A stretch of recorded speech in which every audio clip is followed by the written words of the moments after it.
अस्सलाम वालेकुम नाजरीन, मैं हूं अहमद मंसूर। 10 फरवरी को जो होना था वो हो चुका है और बड़ी ब्रेकिंग न्यूज आ चुकी है।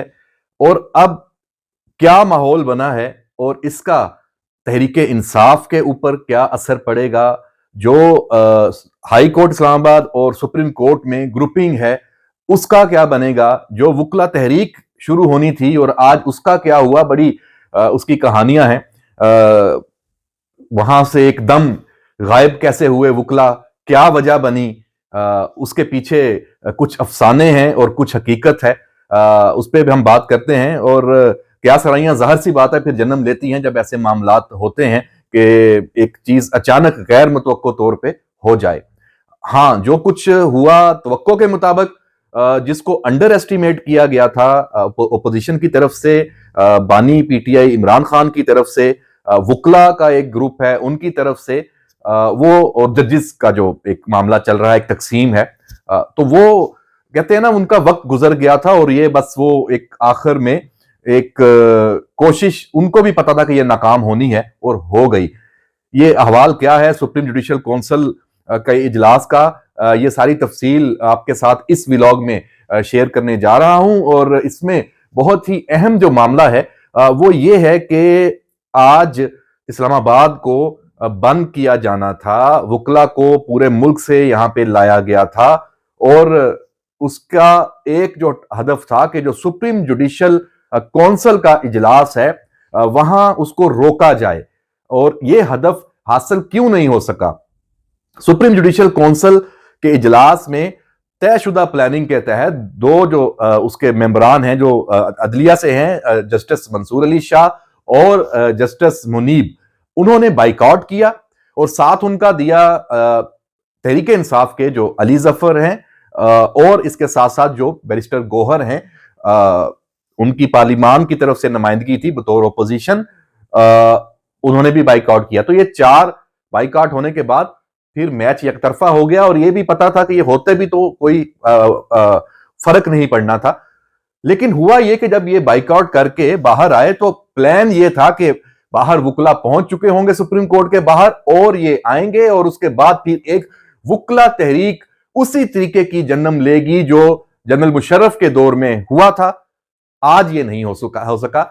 जब ये हजरात निकले हैं तो फिर पता चला, खबर उससे पहले ही आ चुकी थी, 3 सवा 3 बजे का ये वक्त था कि जनाब शारा दस्तूर खाली थी, वुकला जा चुके थे और अपना एहतजाज खुद खत्म करके रियासत अली आजाद की जो आप क्लिप और तकरीर सुने, बड़े उस वक्त उससे पहले सोशल मीडिया भरा हुआ था, अभी भी वो क्लिप मौजूद है कि जनाब सरीना चौक बंद हो गया है, जनाब शारा दस्तूर डी चौक पे पुलिस के साथ झड़पें शुरू हो गई हैं और विजुअल्स और फुटेजेस आना शुरू हो गई थी।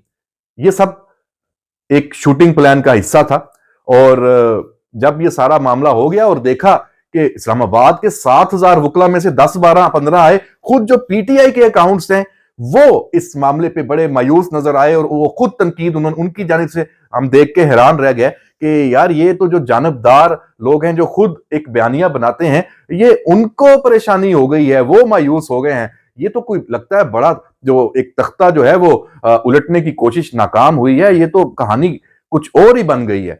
और इसमें सबसे हैरत जो अंगेज बात है कि इतना अहम ये दिन था, सुप्रीम कोर्ट में जजेस आने हैं 8, 6 आए हैं, 7 आ गए हैं, उसकी भी मैं तफसील बताता हूं। पूरा मंजरनामा तब्दील हो गया है। अब तो फुल कोर्ट बनाए या डबल फुल कोर्ट बनाए, वो बात तो खत्म हो गई है अदलिया को तकसीम करने वाली और अदलिया के अंदर से लड़ाई और अदलिया का जो निजाम है आईनी बेंच का और दीगर मुकदमात का, उसको मफलूज करने की जो साजिश है वो आज अपनी मौत आप मर गई है। लेकिन हैरान कुन बात यह है, इतने अहम मौके पे सदर आसफ अली जरदारी पाकिस्तान में नहीं है, पुर्तगाल में है, और वजीर आजम शहबाज शरीफ और उनकी जो काबीना के अहम अरकान एक वफद के साथ यूएई में है, पाकिस्तान में नहीं है। तो जनाब ये क्या?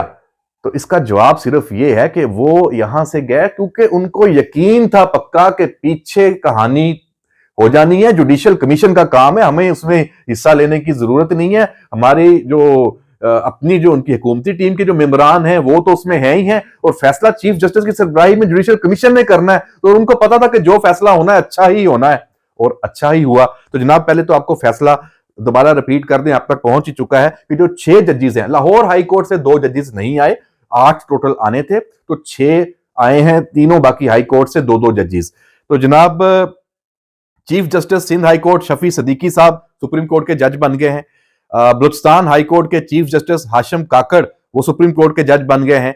Chief justice Peshawar high court Ishtiaq Ibrahim और जो सिंध हाई कोर्ट के जज सलाहुद्दीन पंवर वो सुप्रीम कोर्ट जज, उनकी मंजूरी हुई है, जुडिशियल कमीशन ने दी है।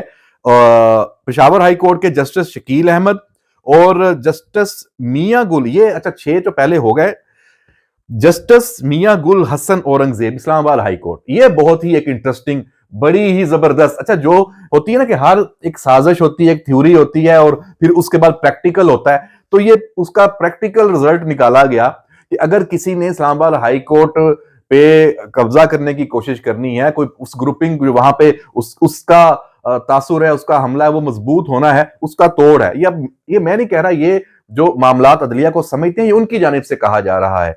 वो ये कह रहे हैं कि जस्टिस जो मियां गुल औरंगजेब है, गुल हसन औरंगजेब, इनको सुप्रीम कोर्ट में आर्जी जज लगा दिया गया।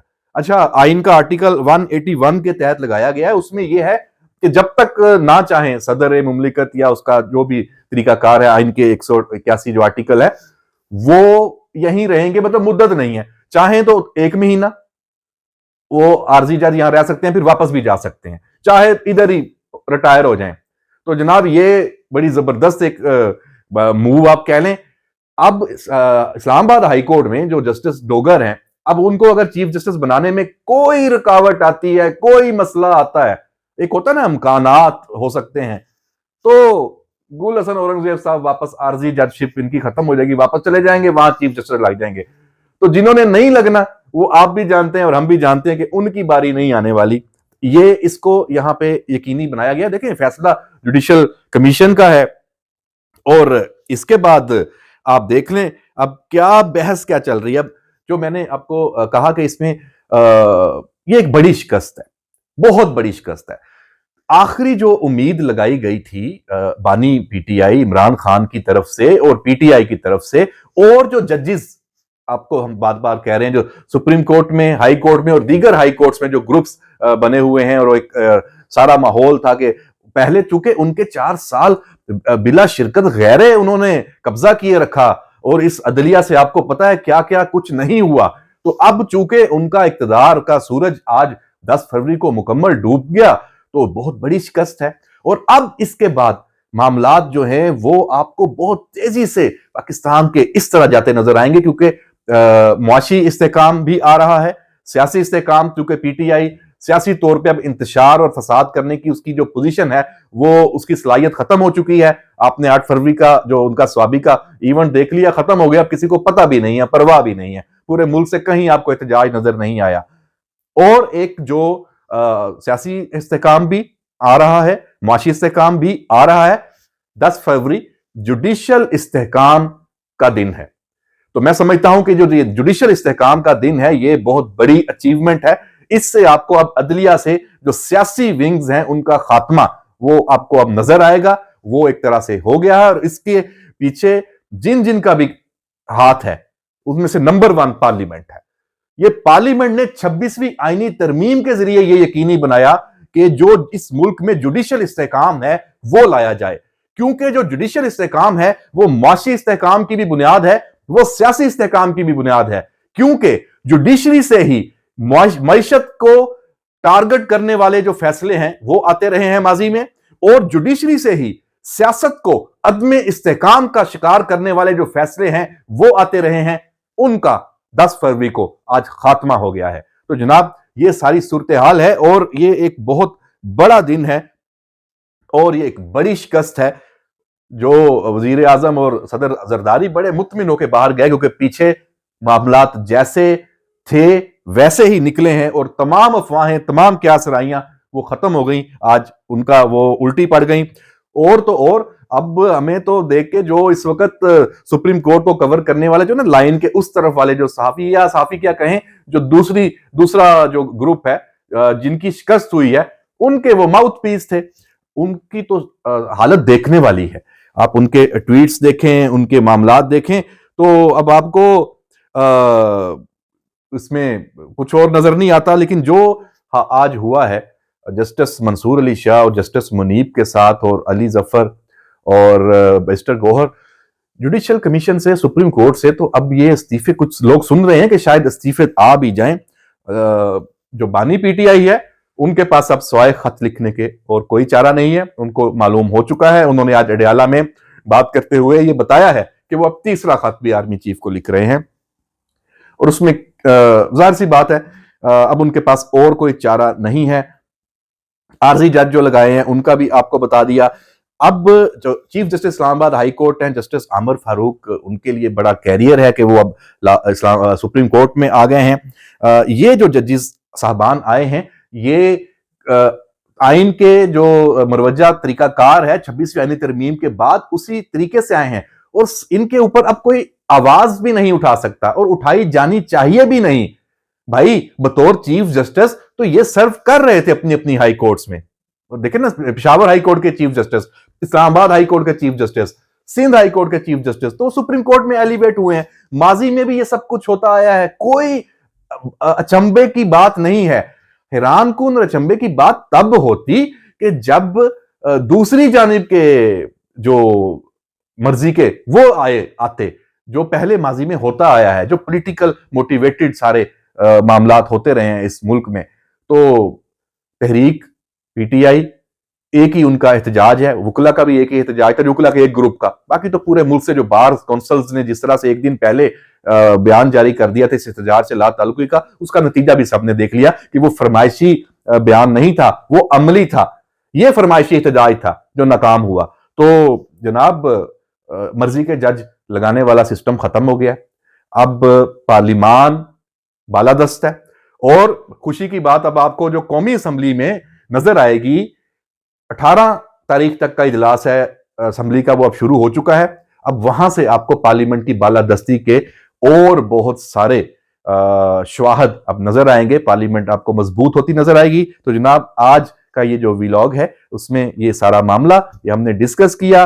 जो सुप्रीम कोर्ट में एक पूरी तवील एक समझे कि जिद्दोजहद थी, वो आज मंत की तौर पे अपने अंजाम को पहुंच चुकी है, और इस्लामाबाद हाई कोर्ट से सुप्रीम कोर्ट तक मामलात जबरदस्त हो गए हैं, आइन के मुताबिक हो गए हैं। पार्लियामेंट की बालादस्ती, सुपरमेसी को सुप्रीम कोर्ट ने भी तस्लीम कर लिया है। अब सुप्रीम कोर्ट, आज वाली जो सुप्रीम कोर्ट है, ये आइन की और पार्लियामान की सबसे बड़ी मुहाफिज होगी। और इसके लिए एस्टेब्लिशमेंट ने जो अपना एक माहौल बना के दिया, ये माहौल क्या, ये माहौल ये कि इसमें अब सियासतदान या किसी की मर्जी वो नहीं चलने दी उन्होंने। वो बिल्कुल साइड पे हो गया। उन्होंने पीटीआई के ऊपर से, इमरान खान के ऊपर से जो हाथ उठाया, और उसी का ये नतीजा है कि आज पाकिस्तान वापस ट्रैक पे है।